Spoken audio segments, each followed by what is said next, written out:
Hello guys, welcome to another video of stock market friends. Patel retail limited guys, IPO का आज day 3 का subscription open हो रहा है। जानेंगे लाइव सब्सक्रिप्शन जीएमपी कितना चल रहा है, लिस्टिंग कितना मिलेगा, परफॉर्मेंस कैसा रहा, अप्लाई करें या फिर लास्ट डे है तो फाइनल डिसीजन क्या लेना चाहिए, इन सभी पॉइंट्स को डिस्कस करेंगे। चलिए फ्रेंड्स, वीडियो स्टार्ट करते हैं।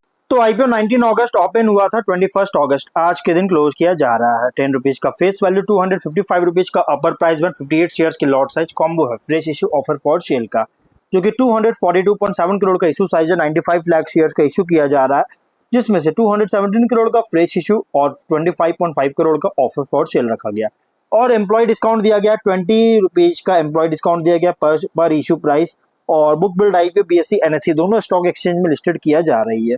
अलॉटमेंट डेट 22 अगस्त का रखा गया, 25 अगस्त रिफंड रिलीज किया जाएगा शेयर्स डीमैट अकाउंट में, क्रेडिट होगा। 26 अगस्त का लिस्टिंग डेट रखा गया है। रिटेल मिनिमम 1 लॉट अप्लाई कर सकते हैं, 58 शेयर्स मिलेंगे, 15,000 रुपीज पे करना पड़ेगा।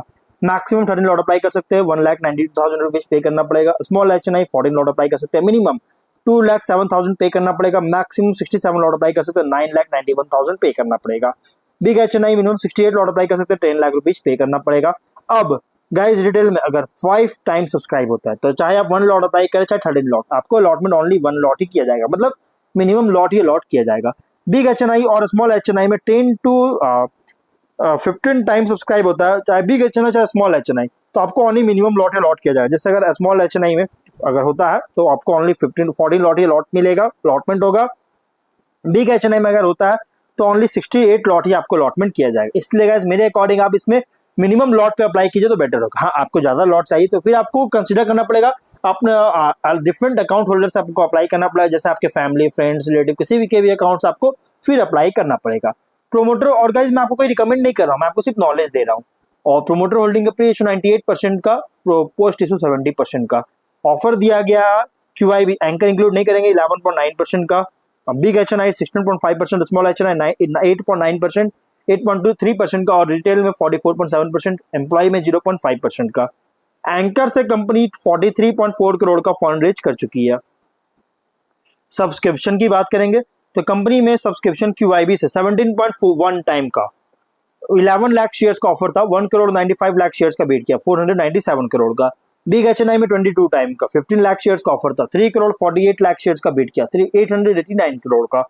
और स्मॉल एचएनआई में 34 टाइम सब्सक्राइब है, 8 लाख शेयर्स का ऑफर था, 2 करोड़ 69 लाख शेयर्स का बेट किया, 686 करोड़ का। रिटेल में 16.6 टाइम सब्सक्राइब किया गया, 42 लाख शेयर्स का ऑफर था, 7 करोड़ शेयर्स का बेट किया, 1804 करोड़ का। एम्प्लॉय में 9.5 टाइम सब्सक्राइब है, 51,000 शेयर्स का ऑफर था, 4,87,000 शेयर्स का बेट किया, 12.1 करोड़ का। तो गाइज, किसी भी कैटेगरी में देखिए, क्यूआईबी एचएनआई रिटेल एम्प्लॉय सभी कैटेगरी बहुत ही स्ट्रॉन्ग सब्सक्राइबर, मतलब कि गाइज आपका अलॉटमेंट तो अगर होगा तो लॉटरी बेसिस पे होगा, अलॉटमेंट के चांसेस भी रेयर होंगे, और आपको मिनिमम लॉट ही अलॉट किया जाएगा, इससे ज्यादा आपको अलॉटमेंट नहीं होगा। मिनिमम जैसे रिटेल में ओनली 1 लॉट होगा अलॉटमेंट, स्मॉल एचएनआई में 14 लॉट, बिग एचएनआई 68 लॉट, जो भी इसका था अलॉटमेंट साइज था उसके अकॉर्डिंग अप्लाई अलॉटमेंट किया जाएगा, उसके आपको अलॉटमेंट बिल्कुल नहीं होगा। टोटल 19.5 टाइम सब्सक्राइब है, 15 करोड़ शेयर्स का बेट किया, 3890 करोड़ का बेटिंग देखने को मिल रहा है। नो डाउट बहुत स्ट्रॉन्ग सब्सक्राइब देखने को मिला 2 दिन में, विच मींस कंपनी बहुत स्ट्रॉन्ग डिमांड देखने को मिल रही है। जीएमपी की बात करेंगे तो 50 रुपीज का जीएमपी देखने को मिला, और कंसिस्टेंट कंपनी का जीएमपी इंक्रीज कर रही है, और अभी 19.6% का लिस्टिंग इन मिलने के चांस है, जो कि एस्टिमेटेड लिस्टिंग प्राइस 305 का हो सकता है। बिजनेस की बात करें, ज्यादा कुछ मैं बात नहीं करूंगा, मैंने ऑलरेडी वीडियो बना रखा है। 2008 में इनकॉर्पोरेट किया गया था, जो कि एक रिटेल सुपरमार्केट चेन है, जो कि प्राइमरली टियर 3 सिटीज और नियर बाई सबर्बन एरियाज इसमें ऑपरेट कर रही है। और स्टोर्स जो है ऑफर करता है वाइड रेंज ऑफ प्रोडक्ट्स का, इंक्लूड है फूड, एफएमसीजी, जनरल मर्चेंडाइज और एप्पल। कंपनी का एक फर्स्ट स्टोर ओपन किया खुद के ब्रांड के अंदर, पटेल्स आर मार्ट के अंदर, जो कि अंबरनाथ महाराष्ट्र में। 31 मई के अकॉर्डिंग 43 स्टोर्स है, जो कि थाने रायगढ़ डिस्ट्रिक्ट्स के सबर्बन एरियाज में 43 स्टोर्स है। कंपनी का टोटल एरिया है, रिटेल एरिया 1,78,000 स्क्वायर फीट में। मार्जिन और ब्रांड रिकॉग्निशन को एनहांस करने के लिए कंपनी ने खुद का प्राइवेट लेवल प्रोडक्ट्स को भी लॉन्च किया, जैसे पटेल फ्रेश पल्सेस और रेडी टू कुक आइटम्स के लिए, इंडियन चस्का स्पाइसेस घी और पापड़ के लिए, ब्लू नेशन मेंस वियर के लिए, और Patel essentials home improvement items के लिए कंपनी जो है सो लॉन्च कर चुकी है। मैन्युफैक्चरिंग फैसिलिटी की बात करें, फैसिलिटी 1, फैसिलिटी 2 और फैसिलिटी 3 है। और ये जो फैसिलिटी 1 तो तीनों मैन्युफैक्चरिंग फैसिलिटी की तरह रेफर किया गया कलेक्टिवली, लेकिन जो फैसिलिटी 2 है ना और एग्री प्रोसेसिंग क्लस्टर, ये दोनों साथ में है, जो कि कच्छ फैसिलिटी को ही जाना जाता है, एक तरह से कच्छ फैसिलिटी बोल सकते हैं इसको, क्योंकि एक ही जगह पे है दोनों। अब ऑपरेशन डिस्ट्रीब्यूशन की बात करें, यहाँ पे कंपनी कर रहा है ऑपरेशन और डिस्ट्रीब्यूशन भी कर रहा है, जो कि नीबरहुड सुपर मार्केट्स में एज जो स्टोर्स में पोजीशन बनाया हुआ है, और जो बोथ डेली नीड्स और बल्क शॉपिंग को कैटर कर रही है। एडिशन में कंपनी और कोर रिटेल एक्टिविटी में कंपनी जो है रेंटल इनकम भी जनरेट कर रहा है वेंडर अरेंजमेंट्स के थ्रू स्टोर्स के अंदर। और कंपनी के 38 प्रोडक्ट्स है जो कि कैटेगराइज किया गया 10,000 SKUs का, और लगभग साथ में और प्रोडक्ट्स जो है डिस्ट्रीब्यूट किया जा रहा है अलग अलग स्टेट्स में, लेकिन मेजॉरिटी सेल्स हो रहा है महाराष्ट्र और गुजरात से।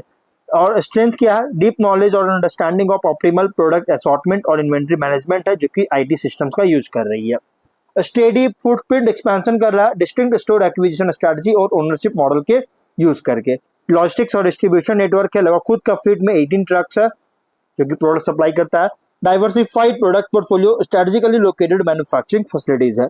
तो फाइनेंस कंपनी का जो बिजनेस है ना, ये Tier 3 सिटीज और सराउंडिंग रीजन्स में जो super market chain operate, retail super market chain operate कर रहा है, जो कि एक हाईली कॉम्पिटिटिव सेगमेंट में ऑपरेट हो रहा है, जो कि इसके कॉम्पिटिटर बहुत सारे हैं, जैसे Vishal mega mart, avenue super mart, Spencer retail, Osia hyper retail, Aditya consumer marketing, Sheetal universal, Kovilpatti, Lakshmi roller, KN agri, Madhusudan masala, सब इसके कॉम्पिटिटर का। इसके अलावा और भी बहुत सारे कॉम्पिटिटर, जैसे टाटा का प्रोडक्ट्स हो गया, इसके अलावा जो कि टाटा का प्रोडक्ट्स हो गया। उसके अलावा अगर हम बात करें तो रिलायंस का प्रोडक्ट्स हो गया, रिलायंस रिटेल हो गया, ये सभी इसके कॉम्पिटिटर है, जो कि बहुत ज्यादा स्टिफ कॉम्पिटिशन कंपनी फेस कर रही है।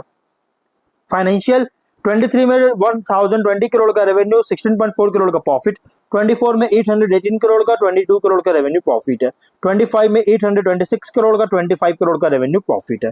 फाइनेंशियल अगर देखा जाए तो 24 में इनकंसिस्टेंसी देखने को मिला टॉप लाइन में, क्योंकि डाउन देखने को मिला रेवेन्यू में, लेकिन 25 में थोड़ा बहुत इंक्रीज किया लगभग 1% का, लेकिन जो बॉटम लाइन है अच्छी खासी ग्रोथ देखने को मिल रहा है 24-25 में। अब यहाँ पे लेकिन एक हाईली कॉम्पिटिटिव सेगमेंट में ऑपरेट कर रही है। ROE RONW 19% का है, ROC 14% का, डेट टू इक्विटी 1.3 टाइम, जो कि डेट बहुत ज्यादा है, PAT margin 3%, EBITDA margin 7.6%, PB ratio 4.7 time, PE ratio 25 time का है। प्राइस बैंड भी थोड़ा ठीक ठाक है, फुल्ली प्राइस तो रखा गया, लेकिन हाईली कॉम्पिटिटिव सेगमेंट में ऑपरेट कर रहा है, ये कंसर्न रेज कर रहा है। कुछ रिस्की पॉइंट भी है, जैसे अगर देखिएगा तो कंपनी रिलाई कर रहा है, हैवी रिलाई करता है महाराष्ट्र रीजन पर रिटेल ऑपरेशन के लिए, प्लस नेशनल और लोकल रिटेल चेन से स्टिफ कंपटीशन फेस कर रही है। इसका डिजिटल प्रेजेंस लिमिटेड है, जो कि फ्यूचर ग्रोथ को हिंडर कर सकता है। सप्लाई चेन में डिस्ट्रप्शन के कारण प्रोडक्ट को अवेलेबिलिटी को इम्पैक्ट कर सकता है। रेगुलेटरी नॉन कॉम्प्लायंस के कारण पेनाल्टीज और ऑपरेशनल इश्यूज लीड कर सकता है। बिजनेस जो एक्सपोर्ट बिजनेस है ना, ये ग्लोबल ट्रेड और करेंसी रिस्क को के कारण एक्सपोज हो सकता है। ये थोड़ा सा एक कंपटीशन, मतलब कि थोड़ा कंपनी जो है इम्पैक्ट कर सकता है कंपनी का बिजनेस को लेकर।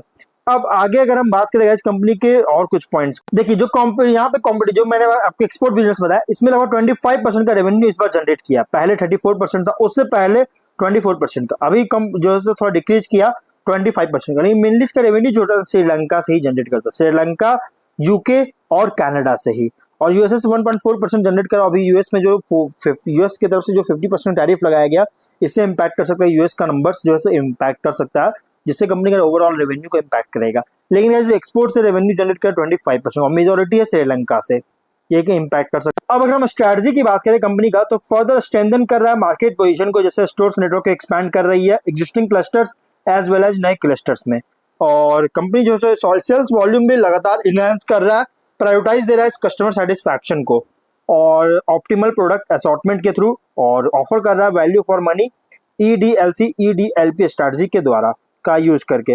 फर्दर स्ट्रेंथन दे रहा है प्रोक्योरमेंट नेटवर्क को, और प्राइवेट लेवल्स के शेयर्स को में इंक्रीज हो रही है। न्यू प्रोडक्ट्स को लगातार लॉन्च कर रही है, जिससे कस्टमर बेस इनहेंस कर सके, और ब्रांड अवेयरनेस को इंक्रीज पर फोकस कर रही है। मार्केट पे जैसे एक्सपैंड कर रहा है अदर स्टेट्स में, और इंक्रीज कर रहा है डिस्ट्रीब्यूशन रीच को लेकर। तो एक अच्छी बात है इस कंपनी के ऊपर। लेकिन हाई डेट इक्विटी रेशियो है, और सडन फंडिंग रिस्क भी जो सो हो रहा है, जो कि 1.34 टाइम का देखने को मिला लगा था। डेट इक्विटी रेशियो इंक्रीज तो था बहुत ज्यादा, 23 में 2.5% टाइम था, लेकिन अब लगातार डिक्रीज कर रहा है, बट अभी भी बहुत ज्यादा देखने को मिल रही है। इसके अलावा अगर हम बात करें तो कंपनी जो है ना, ये ऑपरेशन डिपेंडेंट है large amount of raw materials के सप्लाई पर, जैसे वेट, स्पाइसेस, पीनट्स पर, और कोई भी लॉन्ग टर्म कॉन्ट्रैक्ट एग्रीमेंट नहीं किया सप्लायर्स के साथ रॉ मटेरियल्स के लिए, जिसके कारण कॉस्ट में अगर इंक्रीज होता है या अवेलेबिलिटी में शॉर्टफॉल होता है तो कंपनी को बहुत बुरी तरह से इम्पैक्ट कर सकता है। ये कुछ रिस्की पॉइंट भी है। और ओवरऑल गाइस अगर हम बात करें अप्लाई करना ऑब्जेक्टिव क्या है, तो लोन रिपे करना चाहता है, working capital requirement, general purpose के लिए फंडिंग है, इसके लिए आईपीओ लेकर है। ओवरऑल कंपनी तो इसकी आईपीओ, तो आप इसमें अप्लाई करना चाहते हैं मीडियम टू लॉन्ग टर्म के लिए कंसीडर कर सकते हैं। फाइनल डिसीजन अपने रिस्क पर लीजिएगा, ये कोई रिकमेंडेशन वीडियो नहीं, बट आप इसमें सेकंड थॉट ले सकते हैं गाइस। तो मिलते हैं नेक्स्ट वीडियो में, टिल देन बाय।